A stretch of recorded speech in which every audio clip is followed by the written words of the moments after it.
The Republican Party in the House has successfully passed their budget blueprint. It calls for $4.5 trillion in tax cuts that mainly go to the rich and a $1.5 trillion reduction in spending over the next decade.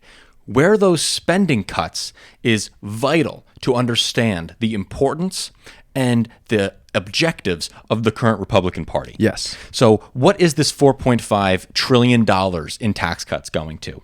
Basically, the vast majority of it goes towards the rich. The goal is to extend the Trump tax cuts past the 10-year expiration date from the first time they passed it down in 2017. They want to extend that for the future and make them absolutely permanent. That is their goal. Now, what does this mean for an average working person? Well, if your income is around $60,000 to $120,000, your post-tax income will go up by about a percentage point. If you make over $500,000, your post-tax income will go up by around 4 percentage points.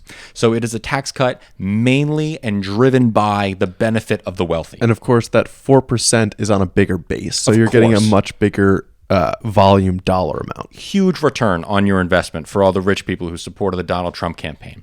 They're going to see plenty of money funneling back to their bank account for their support there. Now, a lot of other aspects of these tax cuts aren't necessarily bad. Some of them are research and development subsidies for corporations. That's actually pretty reasonable. There are other things in there that are pro-growth economic policies that are reasonable. But those aren't the most expensive pieces of this. The most expensive pieces are the reduction of personal income taxes, the wealthy individuals getting their tax cut. Now, in order to pay for this, okay, because this $4.5 trillion would have all been debt otherwise. Yeah. The Republicans are saying we're gonna reduce spending by $1.5 trillion in order to reduce how much debt we're adding by giving money to the rich. Where is this money coming from? Well, the Republicans have already outlined it. They're making it pretty clear. $880 billion is going to be cut from Medicaid if the Republicans get their way. $230 billion is going to get cut from food stamps if Republicans get their way. Republicans are also having an internal battle right now about whether or not to end Affordable Care Act subsidies as we know it. Those could be going away and save them a couple $1 billion. All while they're going to increase the military budget by over $100 billion over the decade, and they're going to increase the Department of Homeland Security funding by $90 billion over the decade. So it is a direct transfer of wealth from the poorest in our community to the richest and to the military-industrial complex. That is the outline. And to be honest with you, that is the objective calling balls and stripes outline of the Republican budget plan. It's funny because the way I'm thinking is where to poke holes at you a little bit, but it is pretty much true. I mean, I think there are good arguments to be made for increasing military spending over the next decade. Yeah, there are. Given the shape of the world. What is really hard to argue for is to not try to pay for these via increased taxes on the rich, rather than massive cuts of programs that overwhelmingly support the poor. Yes. And I feel like the thing to talk about now is, like you mentioned, there's an internal battle happening in the Republican Party over whether to cut the Affordable Care Act subsidies. Yeah. We're also not sure yet that these Medicaid cuts are going to be able to get through. This is a big sticking point. This is a huge sticking point. I want to go into the nitty gritty of what this means. Put this into reality. Yeah. It's not just budgets on a spreadsheet. It's not just numbers on a spreadsheet, guys. $880 billion. The Congressional Budget Office has already outlined the effects. What this will do, it will reduce the amount of insured people by 14 million people in year one, and will increase by 2 million people every year over the next decade. We're talking about a scenario where we could have 25 million people uninsured, 25 more million people uninsured a decade from now than would have been otherwise if Republicans did not pass this. I also want to talk about the Affordable Care Act subsidies. These subsidies help people who are 400% up to 400% at the poverty line. Okay? These subsidies were passed by Joe Biden in 2021 under the American Rescue Plan Act. These subsidies, and then also reinforced in the Inflation Reduction Act, these subsidies have led to the United States having the lowest uninsured population in the U.S.'s history right now. Okay, we have the most amount of people with healthcare coverage than we've ever had, and it's because of Joe Biden's legislation with those increased subsidies.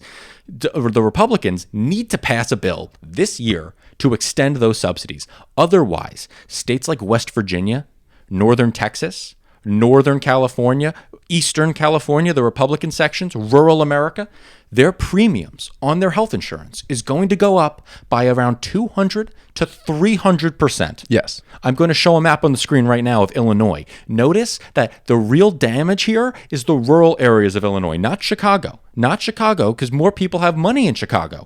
Rural America is getting screwed over by the Trump administration. I do want to make it clear. These are the changes to premiums that are happening to the people with who are on the Affordable Care Act plan. Yes. Yes, that's important. So it's not across the board, but it is just deciding to leave these people behind. And that is kind of the theme here. It is like, it is in the name of fiscal responsibility, but again, that doesn't make any sense because they're not actually raising taxes on the rich, which is the thing that could most easily pay for what we're spending on in the government and for these social safety nets, which are actually extremely beneficial to society. Yeah. And so instead, the administration is deciding to sacrifice those social safety nets, again, under this guise of fiscal responsibility. And it's a guise. It's a total guise. We have to be so clear about that. It is so fake. And they are gutting. They are cutting $4.5 trillion in revenue. You could do everything you want right now with the Republican Party and just not cut any taxes and be the most fiscally responsible party you could be. But they don't want to do that because they want to give the rich their share. Yeah, that's what they believe in. Or I mean, I don't know. I don't want to go as far as being the most fiscally responsible party because I think that would still require some spending cuts with the amount of taxation we have now. Yeah. So you would either have to increase taxes or cut spending. But making these cuts with this level of taxation, it just makes no sense. And that's why, to me, the story is that this is Donald Trump needs validation for the Tax Cuts and Jobs Act that he passed in 2017.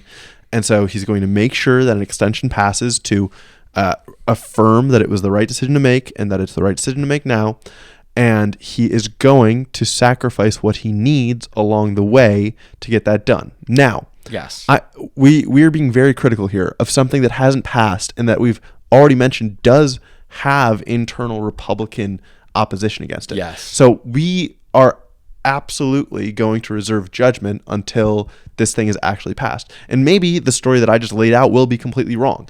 Trump has already said that Medicaid won't be touched unless there's fraud or waste in it, which is just a classic line from him. We have Steve Bannon, who has come onto his podcast and said you shouldn't cut Medicaid because there are so many MAGAs on it. And so there's definitely an angle here where you could see, okay, Trump actually does feel some loyalty to the voters who put him in office, and he's not going to hang them out to dry. If that's the case, then we have a different kind of reality that we get to deal with, one that is going to be more beneficial for America, because a lot of poor people who need help from the government were the ones who voted for Trump. I just haven't seen enough yet to convince myself that that's where he's going here. Donald Trump, I think it is very clear, and his Treasury Secretary, Scott Bessent, has made it very clear that passing the Tax Cuts and Jobs Act extension is the number one priority. Yeah. He's made that very clear. Now, in order to do this, his Republican caucus has two factions. I shouldn't say that. It has three factions, okay? Let's think about it like this. There are the moderate Republicans who are in districts that Joe Biden won in 2020 that are worried about getting re-election. Then there are the standard Republicans like Mike Johnson who are in the middle who are trying to keep everyone together. Then there's the House Freedom Caucus. And there are members in the House Freedom Caucus that want to reduce the budget deficit. They need to reduce the budget deficit. That's the only thing they care about. And so for them, increasing the taxes is almost something they don't, decreasing the taxes is something they almost don't really want to do. And I've seen speeches by them saying that we have, if we're going to do this, we have to do it in a responsible way. And what that means is they want to cut not 1.5 trillion, they want to cut 2 trillion over the next decade. And Mike Johnson has left the door open to that negotiation. So we have one group of Republicans that is trying to cut Medicaid to its absolute bare bones, led by Chip Roy and Norman in South Carolina. Then you have people in northeastern Pennsylvania. Do you remember his name? Bradshaw, something like that? Yeah, something like that. Doesn't matter. But he is saying, I'm not going to vote for anything that cuts Medicaid. Bresnahan. Very good. Very good. Good memory. But that guy is saying, I'm not to do anything that cuts Medicaid. Well, hold on. These two factions cannot coexist on the same piece of legislation. Exactly. Someone's going to have to give here. The House only has a 3-seat majority right now. Yeah. As of today, the House only has a 1-seat majority because the 3 special elections that are going on around the country that are going on in April haven't happened yet. So Republicans are actually lower with the amount of votes that they have. The Republicans are it looks like that they might actually have trouble passing this tax cut bill if they're going to go after Medicaid as hard as they're doing, or if they don't go after Medicaid hard enough. Yes. So what do you think? Do you think that the Republicans are like, what do you think the end result here is? Do you think that the Northeast Pennsylvanian guy loses this fight and he has to cut Medicaid? Or do you think that Chip Roy and Norman effectively, convince him that he has to cut Medicaid? I think Chip Roy and Norman convinced him that he has to cut Medicaid. Me too, man. Me too. Yeah. Because that's the Republican Party's MO. Yeah. And it's like, and we have states, okay? We don't just have a federal government. We have states that are run by political parties. And when Republicans get control of states, do you know what they do? They cut Medicaid. That's what they do. In Arkansas, they put work requirements on Medicaid. Okay, Medicaid has never had work requirements because it's about giving health care to the poor. You know what's really hard to do? What's really hard to go to work with? When you're sick. Okay, that makes it really hard to go to work. So Arkansas says we want a waiver from the federal government to allow to put work requirements on Medicaid. They do so. Unemployment doesn't budge and people lose access to health insurance. It encourages nobody to go out and get a job because they are not directly related objects here. Being healthy is directly tied to whether or not you go to work or not. So it fails. There's a complete disconnect between what actually happens and the appearance, the announcement that happens. Absolutely. Absolutely. The theory does not work at all in this case. It happened in Georgia too. It happened in New Hampshire. It failed so bad in New Hampshire that they took it back after it failed. And so now the Republicans want to do that nationwide. Republicans are going to do what they do in the states, period. That's what's going to happen. And I think that these moderate Republicans are going to break and they're going to cut Medicaid and they're going to lower taxes on the rich. And America's going to be worse off. One of the great things you mentioned was the macroeconomic impacts of this.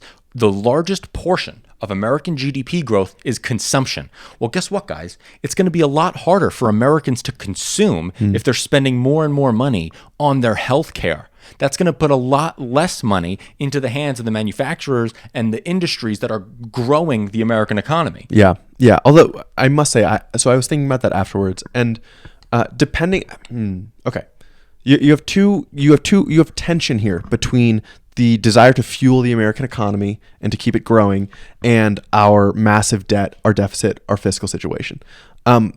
They are in some way irreconcilable, right? When you cut spending, that is necessarily money that doesn't go into the economy and that can be used to fuel consumption. Yeah. I think that the fiscal situation does need to be addressed, and that the air needs to be let out of that bubble to some extent. It is the rate at which the air is let out of the bubble that matters. I see. So I wonder, and I should have looked into this more before this video, I wonder how the cuts go. You mentioned 2 million people losing their insurance every year. Does that mean that... It's 14 million year one, 2 million every year after. Okay. That seems like one of the worst case scenarios that we could have. Yes. Again, 14 million people. Put that in perspective. Yeah. That's like 4% of the U.S. population right away. Yes. If anything, to me, like the way you would want to do this is plan to cut this. If, again, 880 billion over 10 years, you would want to be growing that number over time kind of gradually. So it's not such a shock to the economy when it happens on the front end. I also want to put into perspective, as far as using this tax plan and this spending plan to address the fiscal situation, what magnitude we're really talking about. We're talking about 1.5 trillion of cuts over 10 years, maybe 2 trillion. Yeah. Over 10 years. The government last year spent over $6.5 trillion, between $6.5 and $7 trillion. Every projection has government spending going up, Of course. over time. So if we lowball that, we are talking about $65 trillion of government spending over the next 10 years. That means a $1.5 trillion cut is less than 3% that you're cutting off of what the government spends over 10 years. And that's at the same time where the Republican Party is doing a tax cut of Yes. 3% of overall spending. Exactly. So I mean, even take that off the table. I just want to emphasize like how relatively small of a cut, how little of a dent this would make out of our fiscal situation. How it is the country kicking the can down the road towards of something that is more structural that they need to address.